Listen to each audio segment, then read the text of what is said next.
아시는 것처럼 제가 정말 오랜만에 이 학생이라는 신분을 되찾았습니다. 제가 2006년에 대학교를 졸업을 했어요. 사실은 1997년에 입학을 했기 때문에 거의 10년 만에 졸업을 한 셈이었습니다. 그 사연을 말하자면 눈물이 나기 때문에 이야기할 수는 없거든요. 아무튼 그때 졸업을 하고 이제 작년부터 다시 학생이라는 신분으로 공부를 시작하게 되니까 거의 한 12년, 13년 만에 이렇게 학생이라는 신분을 가지고 공부하게 된 것 같아요. 그런데 공부를 다시 시작하고 보니까 한창 공부하던 때와는 지금이 굉장히 달라졌다라는 그런 생각을 하게 됐습니다. 이 머리 돌아가는 속도가 예전 같을까요? 다를까요? 달라요. 예전에는 과장을 조금 못해서 이렇게 책을 보기만 하면 책의 모든 내용이 머리에 들어가는 기분이었다면 지금은 책을 보면 책이 제 머리를 잠깐 스치고 지나가는 그런 느낌입니다. 뭔가 달라진 것이죠. 체력도 예전 같지 않아서 공부에는 때가 있으니까 기회 있을 때 열심히 공부해라라고 이렇게 귀가 닳도록 들었던 그 이야기가 무슨 의미인지 이제는 알 것 같아요. 그런데 그때나 지금이나 변하지 않는 것이 있습니다. 교수님이 아무리 좋은 강의를 하셔도 교수님 입으로 듣고 싶은 이야기는 따로 있는 것입니다. 어떤 얘기를 교수님이 하면 좋을까요? 오늘 수업은 여기까지 하겠습니다. 그리고 교수님이 좀 힘드니까 좀 쉬었다가 하자 이 얘기 들을 때가 너무 좋아요. 비단 학생들뿐만 아니라 일하시는 분들도 일 중간에 잠시 쉬어가자는 이야기를 들을 때 기분이 좋습니까? 매우 기분이 좋습니다. 물론 이 이야기에는 사장님과 이 노동자의 입장이 좀 다를 수 있지만 어찌되었든 쉬어가자라는 이야기를 듣는 것은 굉장히 좋은 얘기처럼 우리에게 들리는 거예요. 그런데 생각해보면 우리가 지금 걷고 있는 이 신앙의 길이라는 결코 걷기 쉽지 않고 인내가 필요한 길을 걷는 신앙인들에게도 잠시 쉬라는 이 초청은 너무나 달콤한 것이 될 것입니다. 그래서 많은 사람들이 예수님의 이 말씀을 굉장히 좋아하죠. 무슨 말씀입니까? 수고하고 무거운 짐진 자들아 다 내게로 오라. 내가 너희를 뭐하게 하리라? 쉬게 하리라. 예수님께서 모든 지친 영혼들을 부르시면서 내가 너희를 쉬게 하리라라는 그런 초청의 말씀이에요. 예수님께 가면 뭐가 있다는 것입니까? 쉼이 있다는 것입니다. 그런데 오랜 시간 신앙을 해온 입장에서 가끔은 이런 질문이 생기기도 해요. 신앙을 하는 것이 정말로 나를 쉬게 하는 것인가 하는 생각이 들긴 하는 것입니다.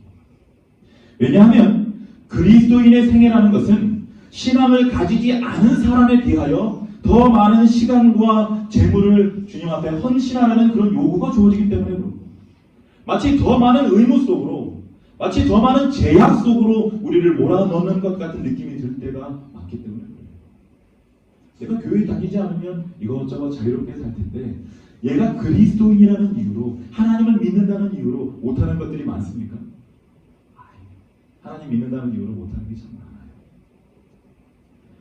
솔직히 말씀드려서 그리스도인의 생애는 비신앙인들의 삶에 비해서 더 어려운 것처럼 더 많은 제약이 있는 것처럼 보일 때가 적지 않다는 것입니다. 예수님은 분명히 우리를 향하여 나에게 오면 쉬게 하리라 라고 말씀해 주셨는데 이상하게 예수님께 갔더니 더 많은 의무가 주어진 것 같은 그런 생각이 들 때가 있는 것이죠. 그렇다면 우리는 여기에서 하나의 근본적인 질문을 던져볼 수 있습니다. 그러면 예수님께서는 분명히 믿을 수 있는 약속으로 나를 향하여 오면 나에게 오면 쉬게 해줄 것이다 라고 말씀하셨는데 실제로 우리가 예수님께 가면 그분은 우리를 어떻게 쉬게 만들어 주시는가라는 질문을 던질 수 있다는 것입니다. 예수님은 우리를 어떻게 쉬게 하실까요? 일반적으로 우리는 이 본문을 읽을 때마다 우리가 무거운 짐을 끙끙 지고 와서 예수님 앞에 던지면서 쓰러지면서 예수님 저 너무 힘들어요. 제 짐을 좀 져주세요 라고 하면 예수님께서 정말 인자한 미소를 지으면서 그래 내가 너의 짐을 다 져. 너는 이제 내 안에서 쉬기만 하면 된다라는 그런 따뜻한 뭔가 감동적인 장면을 드려요. 우리가 이런 장면을 상상할 때마다 너무나 행복하고 좋은 건 당연한 일입니다. 예수님의 품 얼마나 좋을까. 그런데 사실 오늘 우리가 읽은 본문의 말씀은 우리의 일반적인 생각과는 조금 다른 상황을 우리에게 보여주고 있어요. 어느 정도 짐작하시겠지만 본문을 다시 봅니다. 이번에는 28절과 29절까지 한번 같이 읽어보겠습니다. 수고하고 읽겠습니다. 시작. 수고하고 무거운 짐진 자들아 다 내게로 오라. 내가 너희를 쉬게 하리라.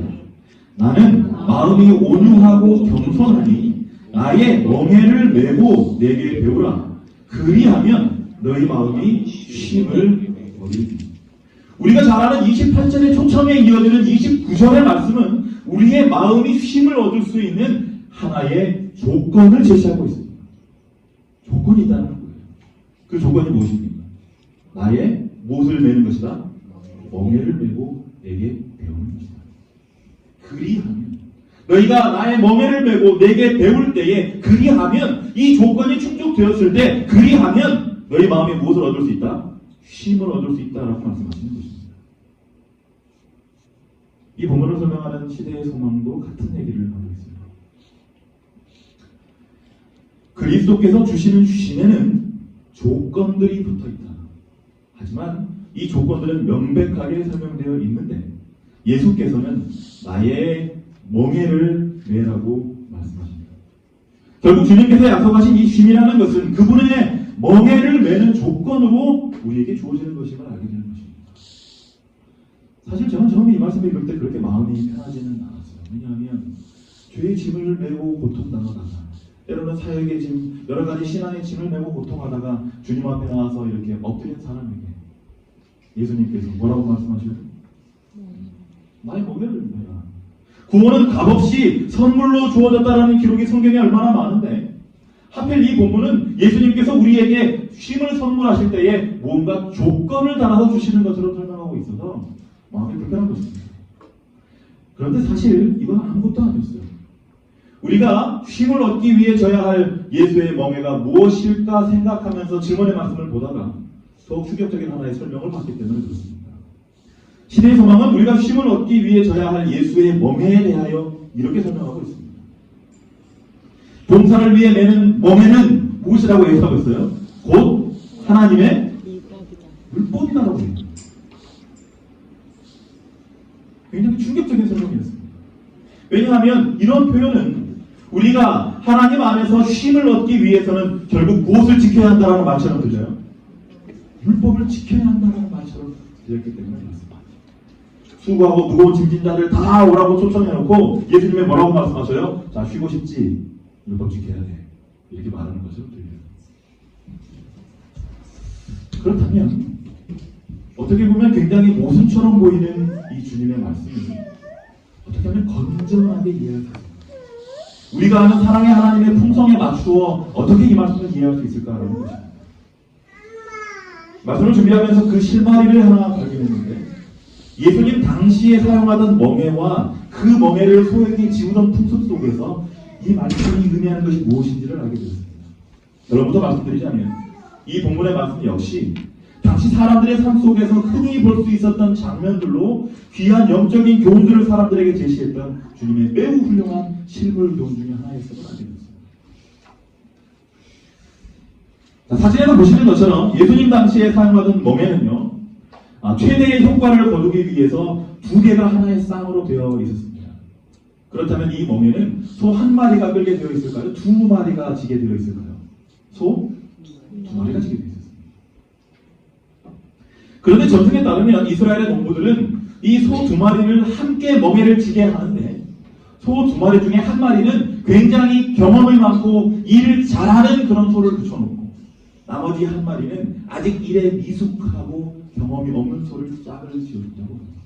심지어는 한쪽에는 어미가 멍에를 지게 하고 그 어미 옆에다가는 새끼를 붙여주어서 그 경험 많은 소의 인도에 따라 새끼가 자연스럽게 일을 배우며 성장하도록 만드는 일이 그 당시의 풍습이었다는 것입니다. 그러니까 한마디로 아직 일에 익숙하지 않은 소는 농부에게서 그 쟁기를 끄는 법을 배우는 것이 아니었어요. 누구에게서 배우는 것입니까? 내 옆에 있는 경험 많은, 심지어는 내 엄마 혹은 아버지의 그 끄는 힘에 따라 자연스럽게 그 일을 배웠다는 것입니다. 여러분, 그렇기 때문에 예수님께서 멍에에 대한 이야기를 하실 때에 그 자리에서 이야기를 듣던 사람들의 머릿속에 멍에라는 이야기가 나왔을 때 소 두 마리가 떠올랐겠습니까? 한 마리가 떠올랐겠습니까? 두 마리가 떠올랐겠습니다. 소 두 마리가 함께 멍에를 지고 멍에를 메고 쟁기를 끄는 장면을 그들이 상상할 수 있었다는 것입니다. 그런데 예수님께서 뭐라고 말씀하셔요? 나의 옷을 메고 멍에를 메고 누구에게서 배워라? 내게서 배우라고 말씀합니다. 나의 멍에를 메고 나에게서 배우라. 자, 미숙한 소가 누구에게서 일을 배운다고 말씀드렸습니까? 경험 많은 소에게 일을 배운다고 말씀드렸습니다. 그렇다면 예수님께서 나의 멍에를 메고 나에게서 배우라고 말씀하셨다는 것은 무엇을 의미하는가? 무슨 말입니까? 나와 어떻게 함께 멍에를 매자라는 이야기가 됩니다. 너 홀로 멍에를 지고 너희가 감당할 수 없는 그 힘을, 감당할 수 없는 짐을 지고 고통당하는 것이 아니라 누구와 함께? 나와 함께 멍에를 지고 내가 걸어가는 것에 맞춰서 너희도 함께 걸어가자라는 초청이 나의 멍에를 메고 나에게서 배우라는 말씀 속에 들어있는 의미라는 것입니다. 그렇기 때문에 예수님께서는 자신을 소개하시면서 본문에서 뭐라고 말씀하셔요? 나는 마음이 온유하고 겸손하니라는 말을 덧붙이신 것입니다. 예수님께서는 온 우주의 왕이십니다. 그런데 그분께서 자신을 완전히 낮추셔서 이 땅에 오셨습니다. 죄인들과 눈높이를 맞추시고 그들과 함께 지내기 위하여 이 땅에 오신 것입니다. 그리고 십자가에서 자신을 버려 인류를 구원하셨습니다. 예수님의 그 희생 때문에 인류는 죄의 짐을 벗을 수 있게 되었다는 것입니다. 그런데 그분께서는 더 나아가 뭐라고 말씀하시냐면 내가 너희와 너희의 인생의 여정, 신앙의 여정을 함께하기 원한다라고 말씀하고 계시는 것입니다. 내가 너와 함께 멍에를 메고 너와 함께 걸어가고 싶다라고 말씀하고 계신다는 거예요. 그러므로 이 말씀은 말 그대로 예수 그리스도께서 온유하시며 겸손하셔서 우리와 함께 되셨다라는 의미를 아주 잘 담아내는 그런 본문이 될 수 있다는 것입니다. 여러분, 그렇기 때문에 예수님께서 말씀하신 나의 멍에, 예수의 멍에는 예수님께서 우리에게 절하라고 던져주시는 그런 멍에가 아니면 기억하게 되시기를 바랍니다. 예수의 멍에는 예수님과 함께 지는 멍입니다. 예수님과 함께 지는 멍이면서 예수님이 더 많은 짐을 지시고 고통당하시면서 우리와 함께 걸어가시는 그런 멍이라는 것입니다. 여러분, 그렇다면 예수님과 함께 멍에를 맨다는 것은 무슨 의미일까요? 그것은 먼저 예수님과 함께 발을 맞춰서 걸어가는 것이다라고 말할 수 있겠습니다. 여러분, 우리가 일을 해보면 일을 매우 잘하는 사람과 일을 처음 배우는 사람이 함께 일할 때에 사실 일반적으로는 일 못하는 사람이 힘들지 않을까 생각하지만 사실 더 힘들고 괴로운 사람은 누굴 것 같아요? 일 잘하는 사람들은 그렇습니다. 정말 소 두 마리를 붙여는 않는데 미숙한 소가 어디로 가야 할 줄도 모르고 정말 여기저기 아무런 방향으로만 가려고 하고 할 때에 그 옆에 경험 많은 소가 얼마나 힘들까요? 결국은 미숙한 소와 함께 그 길을 걷는다는 것은 경험 많은 소에게 있어서 큰 희생을 의미하는 것이라고 말할 수 있는 것입니다. 그렇다면 지금 경험 많은 소와 함께 걸어가는 그 경험이 없는 소, 미숙한 소가 할 수 있는 가장 최선의 일은 무엇이라고 생각하십니까? 자기 나름대로 방향을 정하는 것입니까? 자기 나름대로 일하는 방법을 고안하는 것입니까? 무엇이 그가 할 수 있는 최선이겠습니까? 그 옆에서, 그죠? 바르게 걸어가는, 바르게 일하는 그 소에게 무엇을 맞추는 것일까요? 발을 맞추는 것입니다. 발 맞추고 함께 걸어가는 것이 그가 할 수 있는 최선이라는 거예요. 그의 곁에서 묵묵히 땀을 흘리며 쟁기를 끄는 소와 발을 맞출 때에 그 쟁기는 더욱 힘있게 끌려지고 그 연약한 소는 이제 그 일을 통하여 훈련을 통하여 성장하게 되는 역사가 일어나게 된다는 것입니다.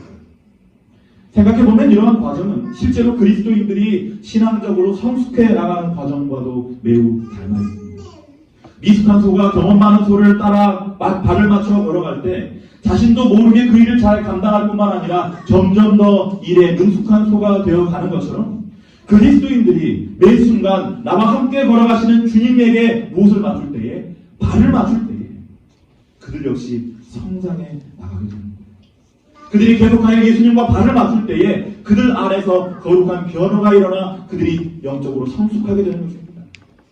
이런 일을 학자들은 뭐라고 부르기를 좋아하냐면 성화라는 단어를 써서 말하기를 좋아하는 것입니다. 예수님의 원칙이 그들의 삶의 원칙이에요. 그분의 성품을 담아가는 거룩한 모방이 그들의 삶 속에서 나타나게 됩니다. 예수님과 발을 맞출 때 말입니다. 결국 예수와 함께 멍에를 진다는 것은 예수님과 함께 걸으며 그분을 닮은 그리스도인으로 성장해 나간다는 것을 의미하는 매우 중요한 교훈을 담고 있다는 것이죠. 여러분, 이러한 단계에 이르게 되었을 때에 우리는 우리의 마음을 불편하게 했던 예수의 멍에를 가리켜 하나님의 율법이라 표현했던 이 시대의 소망의 설명을 이해할 수 있게 된 것입니다. 예수님처럼 살아가는 것, 예수님의 뜻대로 살아가는 과정이 바로 하나님의 법, 율법에 맞추어 살아가는 모습과 다르지 않기 때문에 그렇습니다. 여러분, 인간이 스스로 자신이 어떠한 하나님의 법을 이루려 하는 시도를 하는 것은 무엇과 같습니까? 미숙한 소가 어떻게든 내가 밭을 잘 갈아보려고 애를 쓰는 것과 다르지 않습니다. 그러니까 힘이 듭니까? 힘이 들지 않습니까? 힘이 드는 것입니다. 미숙한 소가, 배우지 못한 소가 밭을 잘 갈 수 있겠습니까? 불가능한 것입니다. 마찬가지로 인간이 스스로 하나님의 법을 이루려 하는 모든 시도는 실패할 수밖에 없고 불가능한 일이 될 수밖에 없다는 거예요. 그런데 그 일이 가능하게 되는 순간이 있는데 그것은 누구와 발을 맞출 때 가능해지는 것입니까? 예수 그리스도와 발 맞추어 살아갈 때 그 일이 우리 안에서 일어나게 된다는 것입니다. 전에는 우리가 상상하지도 못했던 그런 불가능한 일인데 주님과 함께 발 맞춰 걸었더니 그 일이 자연스럽게 우리의 삶에서 이루어지게 됩니다. 그러니까 율법을 지키는 것이 아니라 이제는 율법이 우리의 삶 속에서 지켜지는 역사가 일어나게 된다는 것입니다. 아멘. 주님과 발 맞출 때 말이죠. 이런 모습으로 살아갈 때 시편 119편 35절과 같은 아름다운 고백이 우리의 입술에 있을 수 있는 것입니다. 함께 읽겠습니다. 나로 하여금 시작. 나로 하여금 주의 계명들의 길로 행하게 하소서. 내가 이를 즐거워하리라. 전에는 너무나 결코 힘든 일이었는데 예수님과 발 맞추어 살아가다 보니 예수님의 삶의 원칙이 내 삶의 원칙이 되어서 내가 이 하나님의 뜻대로 사는 것이 너무 즐거워지는 역사가 일어나게 되는 것이죠. 여러분, 그렇기 때문에 예수의 멍에는 먼저는 순종의 멍에입니다. 예수님께서 걸어가시는 대로 따라 걸어가는 순종의 길이 바로 예수의 멍에인 것입니다. 오늘 주님께서는 우리를 향하여 너희가 나의 멍에를 메라. 다시 말해 너희가 순종의 멍에를 메라고 말씀하십니다. 정확히 말하면 나와 함께 이 멍에를 지고 걸어가자라고 말씀하십니다. 내가 이 땅에서 살았던 순종의 생애를 너희도 살기를 원하는데 나와 함께 멍에를 지면 너희도 순종의 생애를 살게. 나와 함께 걷자라고 주님께서 초청하고 계십니다. 이 초청에 아멘으로 반응하시는 주의 자녀들 되시기를 간절히 바랍니다. 아멘. 여러분, 그런데 우리가 이 예수의 멍에에 대한 하나님의 말씀을 묵상하면서 결코 잊어서는 안 될 또 하나의 본질적인 사실이 있습니다. 그것은 이 멍에라는 도구가 가진 근본적인 목적과도 관련이 되어 있습니다. 아시는 것처럼 이 멍에라는 것은 결국은 소에게 쟁기를 끌도록 하기 위하여 지어지는 것입니다. 만약 농부가 소 두 마리에게 멍에를 지었는데 소 두 마리에게 쟁기를 연결하지 않아서 소 두 마리가 아주 그 멍에를 메고 신나게 이렇게 돌아다닌다고 생각해보겠습니다. 그러면 그 소들에게 멍에를 지을 이유가 있을까요? 없을까요? 멍에를 지을 이유가 없는 것입니다. 왜냐하면 멍에를 지운다는 것은 그 멍에의 쟁기를 연결하여 그 소들로 하여금 일하도록 만들기 위하여 지우는 것이기 때문에 그렇습니다. 만약 그 멍에를 메고 사역하지 않는다면, 일을 하지 않는다면 그 멍에는 아무런 쓸모가 없는 것이 되고 마는 것이죠. 여러분, 그렇기 때문에 예수와 함께 멍에를 진다는 것은 예수님께서 하시는 사역을 우리 또한 한다는 사실을 의미합니다. 결국 주님께서는 우리와 함께 놀러 다니자고 멍에를 매자라고 말씀하시는 게 아닙니다. 예수님께서 이 땅에 오셨습니까? 표현이 좀 그렇지만 예수님께서는 이 땅에 오셔서 사역하셨습니다. 다시 말해 예수님과 함께 걸어간다는 것은, 예수님과 함께 멍에를 진다는 것은 예수님과 함께 사역한다는 것을 의미합니다. 그러므로 멍에로의 초청은 결국 사역으로의 초청인 것입니다. 나와 함께 내가 하려는, 내가 하는 일을 너희도 함께 하자라고 부르시는 것이 바로 예수의 멍에로의 초청인 것입니다. 여러분, 그렇기 때문에 진정으로 예수님과 함께 멍에를 진 사람이라면 그 사람은 예수님이 주목하는 곳을 함께 주목할 것입니다. 그리고 그분의 발걸음이 멈추는 곳에 함께 그의 발이 멈출 것입니다. 예수님의 손이 펼쳐져 사역하는 그 공간에서 우리의 손도 함께 펼쳐져 그분과 함께 사역하게 될 것입니다. 그것이 바로 예수의 멍에를 진 자들의 특징이기 때문입니다. 그렇기 때문에 만약 내가 예수의 멍에를 졌다라고 말하면서 나는 주님을 위하여 사역하는 일은 거절하겠다라고 이야기한다면 그 사람은 예수의 멍에를 진 사람입니까? 지지 않은 사람입니까? 예수의 멍에를 진 사람이 아닙니다. 그렇기 때문에 그리스도 안에서 경험되는 쉼이라는 것은 어떤 사람들의 생각처럼 정말 마음 편하게 쉬면서 마음 편하게 아무 일도 하지 않으면서 시간을 보내는 그런 쉼과는 차원이 다른 쉼입니다. 예수님께서 이 땅에서 보내신 쉼의 시간을 살펴보면 굉장히 중요한 하나의 특징이 발견됩니다. 그것이 바로 예수님께서 우리에게 원하시는 쉼이기도 합니다. 예수께서는 한적한 곳을 찾아 당신의 아버지와 중단되지 않은 교통을 하시기 위하여 쉼 없으신 활동과 사람의 곤궁에 응하시는 생애에서 돌아서셔야 합니다. 예수님께서는 쉬셨는데 뭐 하기 위해서 쉬셨다라고 얘기하고 있어요? 아버지와 교통하시기 위하여 쉬셨다는 것입니다. 그는 여기서 위안과 기쁨을 얻으셨다. 예수께서는 끊임없는 교통을 통하여 하나님에게서 생명을 받으셨는데 이는 그가 세상에 생명을 주시기 위함이었다. 예수의 이러한 경험은 누구의 경험이 되어야 한다? 우리의 경험이 되어야 한다. 예수님께서 생명을 주시기 위하여 쉬셨던 것처럼 우리도 생명을 나눠주기 위하여 쉬는 사람들이 되어야 한다고 이야기하는 것입니다. 그러면 예수 그리스도의 제자들은 어떻게 쉬었는가?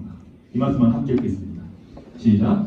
그리스도와 제자들이 취한 휴식은 방종하는 휴식이 아니었다. 그들은 하나님의 사업과 그 사업을 더욱 능률적으로 행할 수 있는 가능성에 대하여 서로 이야기하였다. 예수께서는 하나님의 진리의 귀중한 보화를 그들에게 더욱 완전히 공개하셨다. 그들은 하나님의 능력으로 활력을 얻고 희망과 용기로 건강함을 얻었다. 그러니까 그리스도의 제자들이 쉬는데 왜 쉬었습니까? 쉬면서 어떻게 하면 우리가 하나님의 일을 더 잘할 수 있을까? 어떻게 하면 우리가 하나님을 위하여 더 크게 봉사할 수 있을까를 위하여 쉬었다는 것입니다. 제가 그래서 오늘 교과 공부를 통해서 굉장히 많은 감동을 받는 것입니다. 목사님이 어떻게 하셨습니까? 우리가 여기서 캠프를 하면서 어떻게 하면 교회에서 하나님을 잘 섬길 것인지에 대해서 서로 이야기하자고 말씀하셨어요. 이게 바로 제자들의 쉼인 것입니다. 제자들의 쉼은 단순히 향락적인 쉼을 즐기는 것이 아니라 사역하기 위하여 더 나은 사역을 하기 위하여 잠시 머물면서 하나님의 말씀을 듣고 하나님과 소통하는 것이 제자들의 쉼이라는 것입니다. 그러므로 여러분들은 지금 잘 쉬고 계시는 것입니까? 아멘. 잘 쉬고 계시는 것입니다. 이게 하나님의 원하시는 쉼이기 때문에 결국 예수님과 제자들의 쉼의 모습 속에서 공통적으로 나타나는 요소가 있습니다. 그것은 다가올 사역에 대한 준비가 그들의 쉼 속에 있었다는 것입니다. 보신 것처럼 예수님은 세상에 생명을 주시기 위하여 하나님과 교통을 통해 생명을 얻으셨습니다. 그리고 제자들 역시 주님과 함께 쉬면서 하늘의 진리를 더욱 분명하게 제시할 수 있도록 훈련을 받았다. 그들의 쉼은 사역을 위한 준비였다. 예수님도 그리고 제자들도 주시기 위하여 주셨습니다. 그리고 주님께서는 우리 또한 이러한 쉼을 얻기를 바라십니다. 왜 그러실까? 예수님과 그분의 제자들이 지고 있었던 멍에 때문에 그렇습니다. 그들의 멍에는 봉사의 멍에였습니다. 그들은 봉사의 멍에를 지었으므로 그들은 그 쉼의 순간에서도 계속하여 그 봉사를 감당할 수 있는 일에 대해 생각하고 훈련받았다는 것입니다. 그리고 주님께서는 오늘 우리도 이런 봉사의 멍에를 지기를 바라고 계십니다. 주님의 이러한 초청에 반응하셔서 주님과 함께 일하는 자들만이 경험할 수 있는 놀라운 활력이 저와 여러분의 삶 속에 있게 되기를 간절히 바랍니다. 아멘. 자, 이제 말씀을 살피면서 쉼과 멍에의 관계에 대해 어느 정도는 알게 된 것 같은데 예수님께서 자신 있게 말씀하신 이 30절의 말씀이 조금 부담으로 남아요. 예수님께서 30절에 뭐라고 말씀하시냐면 이는 내 멍에는 뭐하고 쉽고 내 짐은 뭐하라고 말씀하셨어요? 가볍다라고 말씀하셨어요. 그런데 때때로 우리에게는 이 예수의 멍에가 가볍게 여겨집니까? 무겁게 여겨집니까? 무겁게 여겨진다는 거죠. 그럼 예수님이 거짓말하신 것입니다. 무슨 문제가 있어서 예수님의 멍에가 우리에게 무겁게 느껴지나요? 군대에 막 입대하게 되면 훈련소에서부터 흔히 말하는 이 사회의 물을 빼기 위해서 조교들이 기합을 많이 줍니다. 이렇게 논산 훈련소에 들어가게 되면 정말 첫날부터 가장 많이 듣는 이야기가 격려의 말이 아니라 욕을 많이 듣는 거예요. 그리고 계속 뭐 각종 종류의 기합을 받았습니다. 그런데 그 중에 하나가 어떤 거냐면 이렇게 사람을 여러 사람 세워놓고 서로 어깨 동무를 하게 한 다음에 앉았다 일어났다 앉았다 일어났다 하게 하는 거예요. 그런데 이 기합이 쉽지가 않습니다. 왜 쉽지 않을까요? 서로 간에 이 일어났다 앉았다 하는 그 리듬이 좀 다르기 때문에 어떤 사람은 성격이 급해서 바로 일어나는데 어떤 사람은 저처럼 몸이 무거워서 그런지 천천히 일어나고 앉을 때 빨리 앉고 난리도 아닙니다. 근데 그러다가 어느 순간에 이 기합이 조금 쉬워질 때가 있어요. 물론 계속 하게 되면 허리가 아플 수밖에 없는데 어느 순간에 쉬워집니다. 언제 이 기합이 쉬워질까요? 서로 뭐 할 때? 호흡이 맞아지면 쉬워져요. 그러니까 호각 소리가 나서 딱 앉을 때 서로 앉는 속도가 비슷하면 잘 앉아져요. 그리고 일어나 할 때 같이 일어나면 굉장히 편합니다. 그리고 심지어는 힘 빠진 사람이 옆 사람이 이렇게 잘 끌어줘서 같이 일어나게 되는 그런 일들도 일어나요. 그러니까 나는 별로 힘이 없는데 옆에서 이렇게 잘하면 호흡만 맞춰주면 일어났다 앉았다 아주 쉬워지는 거죠. 저는 이 하나의 사실 속에서 우리가 지고 있는 이 몸의 무게에 대한 생각을 해보게 됐습니다. 여러분마다 우리가 예수님과 함께 걸어가는데 예수님과 우리의 발걸음이 계속하여 엇박이 난다면 우리의 지고 있는 그 몸매가 가벼울까요? 아니면 굉장히 무거워질 수밖에 없을까요? 무거워질 수밖에 없어요. 거의 끌려가는 것처럼 여겨질 수밖에 없는 것입니다. 그런데 만약 우리의 발걸음이 예수 그리스도와 일치하면 일치할수록 이 몸매는 쉬워질까요? 어려질까요? 쉬워집니다. 이 몸의 무게를 무엇이 좌우하는가? 예수 그리스도와의 호흡이 좌우하는 여러분 우리가 상식적으로 생각해 보시다. 우리의 삶 속에서 예수님의 원칙이 세워지고 그리고 우리가 다윗이 고백한 것처럼 하나님의 법 행하기를 즐겨할 때에 그 멍에는 무거울까요? 가벼울까요? 결코 무겁지 않은 것입니다.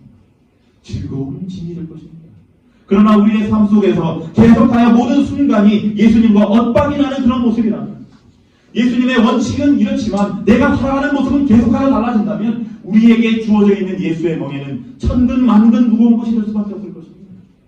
그래 어느 순간에는 내가 왜 쉬러 왔는데 이런 무거운 멍에를 져야 하는가 하여 하나님을 원망하는 일도 일어날 수 있습니다. 그러나 기억하시기 바랍니다. 예수의 멍에가 무거운 것, 그 멍에가 무겁기 때문이 아니라 우리와 주님과의 호흡이 다르기 때문입니다. 우리가 주님과 발걸음을 맞추지 못하고 있기 때문에 그것이 힘든 것입니다. 그러므로 주님과 동행하는 사람, 진정으로 그분과 발을 맞추는 사람은 그 짐이 쉽고 가벼워질 수밖에 없을 것입니다. 지금의 말씀은 이러한 삶의 원리를 이렇게 설명하고 있습니다. 이 말씀도 함께 읽어볼까요? 매일 읽겠습니다. 시작. 매일 주님을 찾는 가운데 회개하고 하나님 안에서 영적 선택을 자유롭고 즐거운 마음으로 하며 그분의 영광스러운 초청에 기쁜 마음으로 응하여 그리스도의 멍에 곧 순종과 봉사의 멍에를 맨다면 모든 불평이 없어지고 모든 어려움이 제거되며 현재 직면하고 있는 모든 복잡한 문제가 해결될 것입니다. 다시 말해서 우리가 그리스도의 멍에 순종과 봉사의 멍에를 맨다면 우리가 진정한 무엇을 누릴 수 있을 것이라고 말하고 있어요. 평안과 쉼을 누릴 수 있을 것이라고 얘기한다는 것입니다. 그러므로 우리가 진정으로 쉼을 누리기 위해서는 예수 그리스도와 발을 맞춰 걸어가는 일은 있어야 한다는 것입니다. 세상의 많은 사람들은 하나님을 떠나서 어떠한 구속도 받지 않고 내가 즐기고 싶은 것들을 마음껏 즐길 때 참 쉼이 있을 것이다 라고 이야기합니다. 여러분 그러나 그렇지 않습니다. 그런 모든 시도들은 결국 그 끝이 솔로몬이 말한 것처럼 모든 것을 다 누렸던 솔로몬이 말한 것처럼 헛된 것이 될 수밖에 없음을 우리는 알고 있습니다.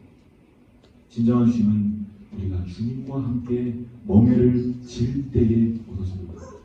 우리가 우리의 삶의 모든 문제를 홀로 지기를 포기하고 모든 것을 주님께 맡기고 이제는 주님께서 걸어가시는 주님께서 지도하시는 삶의 방식을 따라 살아간다면 오늘 증언의 말씀에 우리에게 약속한 것처럼 우리는 우리의 삶의 모든 문제와 장애물이 제거된 진정한 쉼을 누리게 될 것입니다. 우리 주님께서는 분명히 내 안에 쉼이 있다고 말씀하셨습니다. 이 약속을 우리가 굳게 신뢰하면서 우리에게 힘을 주시는 주님과 함께 발걸음 맞추어 이 신앙의 여정을 끝까지 걸어가시는 주의 자녀들 되시기를 바라면서 말씀을 마치겠습니다. 아멘.